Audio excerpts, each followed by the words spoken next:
The Lion, the Witch, and the Wardrobe by C.S. Lewis. Chapter 11. Aslan is nearer. Edmund, meanwhile, had been having a most disappointing time. When the dwarf had gone to get the sledge ready, he expected that the witch would start being nice to him, as she had been at their last meeting. But she said nothing at all.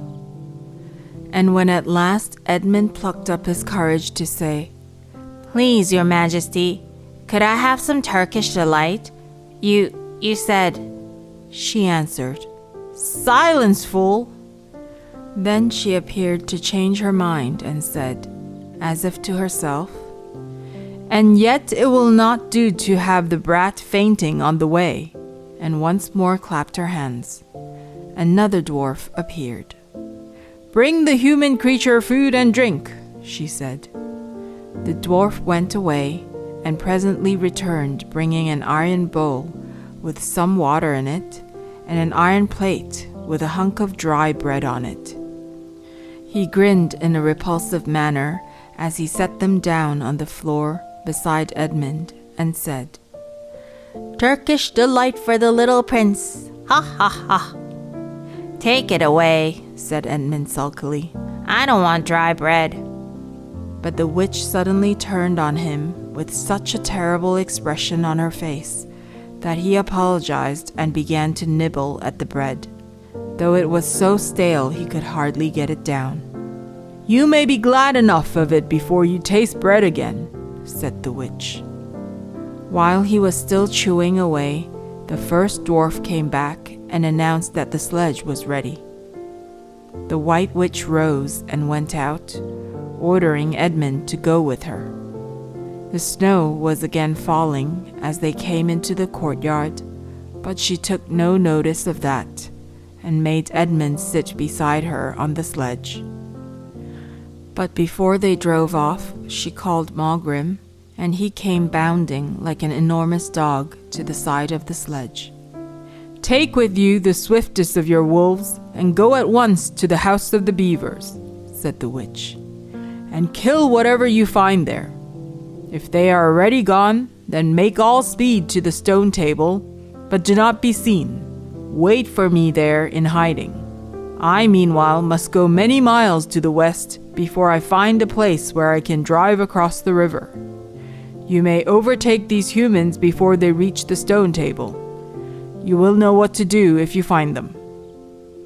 "I hear and obey, O Queen," growled the wolf, and immediately he shot away into the snow and darkness as quickly as a horse can gallop.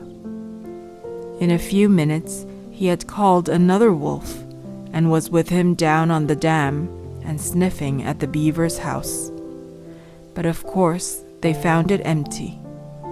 It would have been a dreadful thing for the beavers and the children if the night had remained fine, for the wolves would then have been able to follow their trail, and 10 to 1 would have overtaken them before they had got to the cave. But now that the snow had begun again, the scent was cold, and even the footprints were covered up. Meanwhile, the dwarf whipped up the reindeer, and the witch and Edmund drove out under the archway and on and away into the darkness and the cold.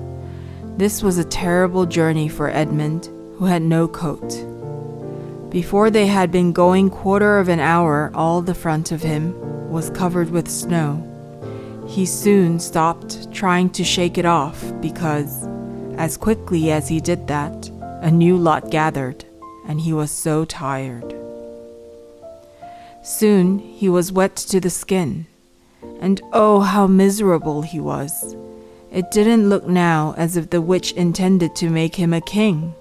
All the things he had said to make himself believe that she was good and kind, and that her side was really the right side, sounded to him silly now. He would have given anything to meet the others at this moment, even Peter. The only way to comfort himself now was to try to believe that the whole thing was a dream, and that he might wake up at any moment. and as they went on, hour after hour, it did come to seem like a dream. This lasted longer than I could describe even if I wrote pages and pages about it. But I will skip onto the time when the snow had stopped and the morning had come and they were racing along in the daylight. And still they went on, with no sound but the everlasting swish of the snow and the creaking of the reindeer's harness. And then at last the witch said, "What have we here? Stop!" And they did. How Edmund hoped she was going to say something about breakfast. But she had stopped for quite a different reason. A little way off at the foot of a tree sat a merry party. A squirrel and his wife with their children, and 2 satyrs and a dwarf and an old dog fox, all on stools around a table. Edmund couldn't quite see what they were eating, but it smelled lovely, and there seemed to be decorations of holly, and he wasn't at all sure that he didn't see something like a plum pudding. At the moment when the sledge stopped, the fox, who was obviously the oldest person present, had just risen to its feet, holding a glass in its right paw as if it was going to say something. But when the whole party saw the sledge stopping and who was in it, all the gaiety went out of their faces. The father squirrel stopped eating with his fork halfway to his mouth, and one of the satyrs stopped with its fork actually in its mouth, and the baby squirrels squeaked with terror. "What is the meaning of this?" asked the witch queen. Nobody answered. "Speak, vermin," she said again. "Or do you want my dwarf to find you a tongue with his whip? What is the meaning of all this gluttony, this waste, this self-indulgence? Where did you get all these things?" "Please, your majesty," said the fox, "we were given them, and if I might make so bold as to drink your majesty's very good health." "Who gave them to you?" said the witch. "Father Christmas," stammered the fox. "What?" roared the witch, springing from the sledge and taking a few strides nearer to the terrified animals. "He has not been here. He cannot have been here. How dare you? But no, say you have been lying, and you shall even now be forgiven." At that moment, one of the young squirrels lost its head completely. He has, it squeaked, beating its little spoon on the table. Edmund saw the witch bite her lips so that a drop of blood appeared on her white cheek. Then she raised her wand. "Oh, don't, please don't," shouted Edmund. But even while he was shouting, she had waved her wand, and instantly where the merry party had been, there were only statues of creatures, one with its stone fork fixed forever halfway to its stone mouth, seated round a stone table on which there were stone plates and a stone plum pudding. "As for you," said the witch, giving Edmund a stunning blow on the face as she remounted the sledge, "let that teach you to ask favor for spies and traitors. Drive on." And Edmund, for the first time in this story, felt sorry for someone besides himself.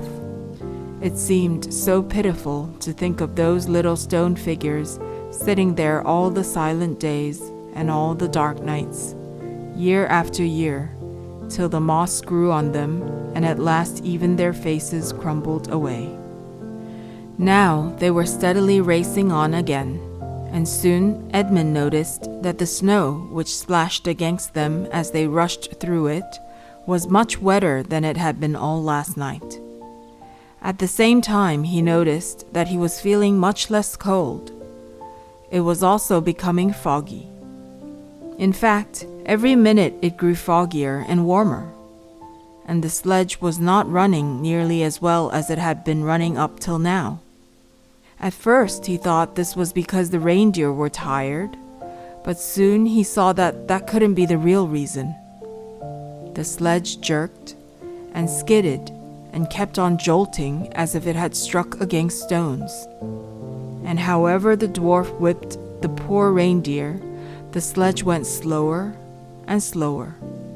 There also seemed to be a curious noise all round them, but the noise of their driving and jolting and the dwarfs shouting at the reindeer prevented Edmund from hearing what it was, until suddenly the sledge stuck so fast that it wouldn't go on at all.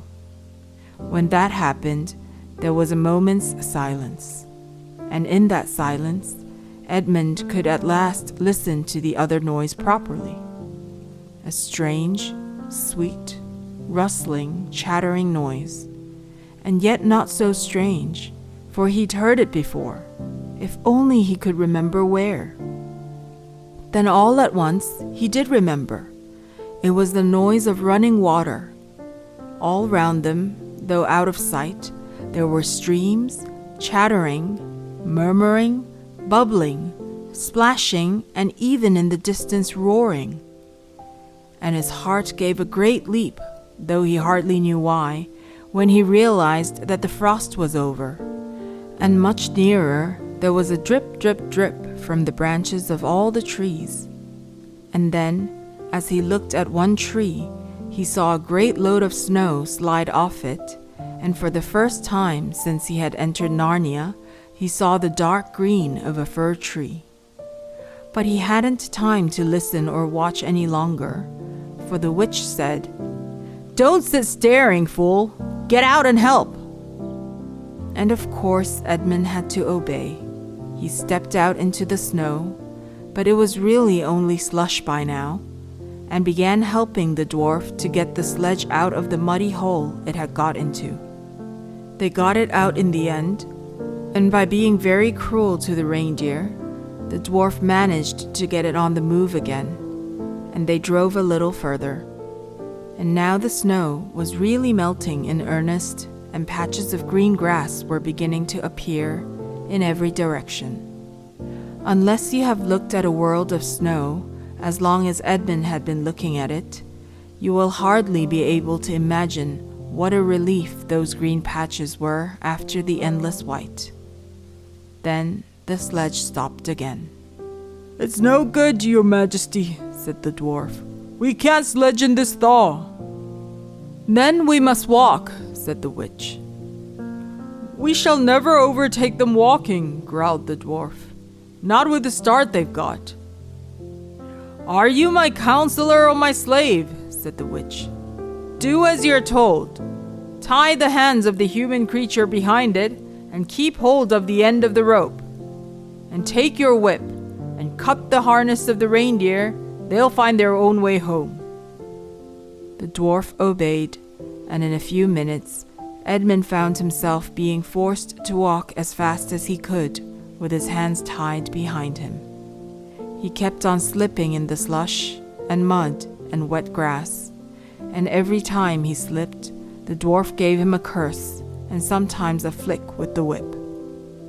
The witch walked behind the dwarf and kept on saying, "Faster! Faster!"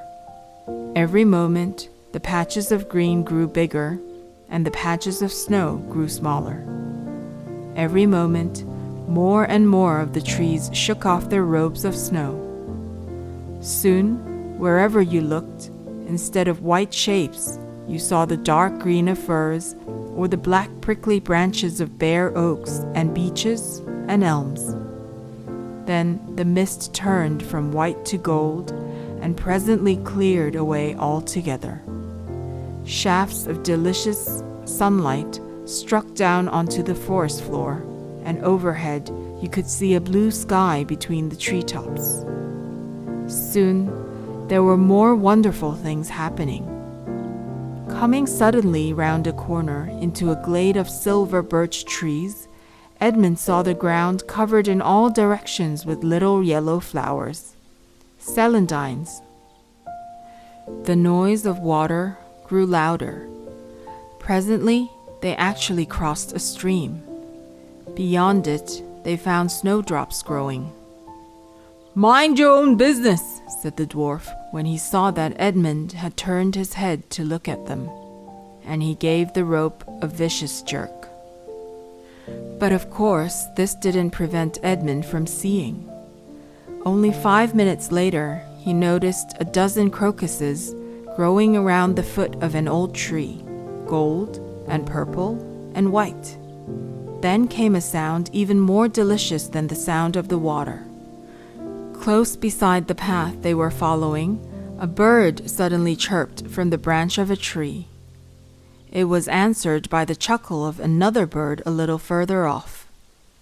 And then, as if that had been a signal, there was chattering and chirruping in every direction, and then a moment of full song, and within 5 minutes the whole wood was ringing with birds' music, and wherever Edmund's eyes turned, he saw birds alighting on branches, or sailing overhead, or chasing one another, or having their little quarrels, or tidying up their feathers with their beaks.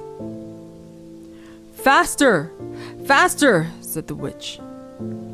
There was no trace of the fog now. The sky became bluer and bluer, and now there were white clouds hurrying across it from time to time. In the wide glades, there were primroses. A light breeze sprang up, which scattered drops of moisture from the swaying branches and carried cool, delicious scents against the faces of the travelers. The trees began to come fully alive. The larches and birches were covered with green, the laburnums with gold. Soon, the beech trees had put forth their delicate, transparent leaves. As the travelers walked under them, the light also became green. A bee buzzed across their path. "This is no thaw," said the dwarf, suddenly stopping. "This is spring. What are we to do? Your winter has been destroyed. I tell you, this is Aslan's doing." "If either of you mentions that name again," said the witch, "he shall instantly be killed."